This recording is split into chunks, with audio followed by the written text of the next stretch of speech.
देख रहे हैं वार्ताकार। नमस्कार नगरजनों, महाराष्ट्र विधानसभा के चुनाव में फिर एक बार बोरीवली से बाहर के उम्मीदवार की नाम की घोषणा पार्टी ने करते हुए पार्टी के कार्यकर्ताओं का और बोरीवली के नगरजनों का मन को ठेस पहुंचाया, ऐसा सभी का कहना है और मेरा भी ये मानना है।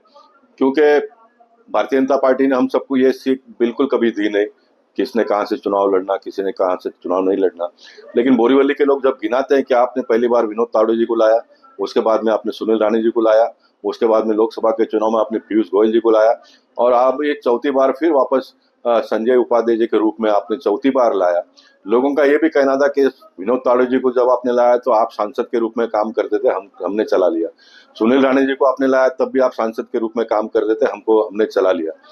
पीयूष गोयल जी को आपने लाया तो ऐन मौके पर मैंने भी स्वीकारा उसको और जनता ने भी मतदान करके उसको पूरा कर दिया। और चौथी बार जब बोरीवली में बहुत बड़े पैमाने पे आवाज उठी कि भाई स्थानिक उम्मीदवार को हमको देना चाहिए और जो भी सर्वे आया उसमें सर्वे में भी पार्टी को लगा कि भाई कोई ना कोई बदलाव होना चाहिए और ऐसे समय पर बोरीवली के किसी भी व्यक्ति को आप टिकट देते तो वो उसको जनता स्वीकारती थी। मैंने भी पार्टी के कार्यकर्ताओं को कहा, मुझे सारे लोगों ने आग्रह किया कि आपने चुनाव लड़ना चाहिए। मैंने कहा कि नहीं, कोई पार्टी के कार्यकर्ताओं को पार्टी टिकट देती है बोरीवली का तो उसको हम सब लोगों ने मिलकर स्वीकार कर उसको जिताना चाहिए। हमारा मुद्दा सिर्फ, आप सबका मुद्दा तो सिर्फ यही है ना कि बस स्थानिक होना चाहिए करके, लेकिन ऐसा न होते हुए फिर एक बार चौथी बार पार्टी ने ये निर्णय लिया है। मैं कोई दूसरे पार्टी में जाने वाला नहीं हूँ, मैं भारतीय जनता पार्टी का विचार भी बिल्कुल छोड़ने वाला नहीं हूँ। मैं पीयूष गोयल जी का चुनाव पूरा होते ही एक दिन भी घर में न बैठते हुए लगातार काम कर रहा हूँ।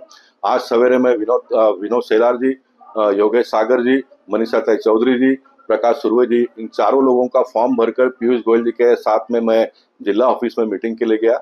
वहीं टीवी में हम लोगों ने एक समाचार सुना और पीयूष गोयल जी ने भी मुझे बताया कि ऐसा ऐसा निर्णय हुआ है, तो मैंने उनको वहीं कह दिया कि भाई ये गलत हुआ है, इसको बोरीवली के लोग सहन नहीं करेंगे और ये अगर ललकार है तो फिर उस ललकार को स्वीकारना पड़ेगा। और बोरीवली के लोगों का ये भी कहना है कि गोपाल भाई, आप जैसे व्यक्ति अगर इस चुनौती को नहीं स्वीकारेंगे तो आने वाला 50 साल कोई भी बोरीवली में कोई हिम्मत नहीं करेगा। और ये उनकी बात मुझे बहुत सही लगी और जिस तरह से 35 साल प्रतिनिधित्व जीवन में लोगों ने मेरा साथ दिया तो मैंने भी उनकी बात को सुनना चाहिए, ऐसा मुझे लगा। इसलिए कल सवेरे हम पोईसर जिमखाना से 10 बजे फॉर्म भरने के लिए जा रहे।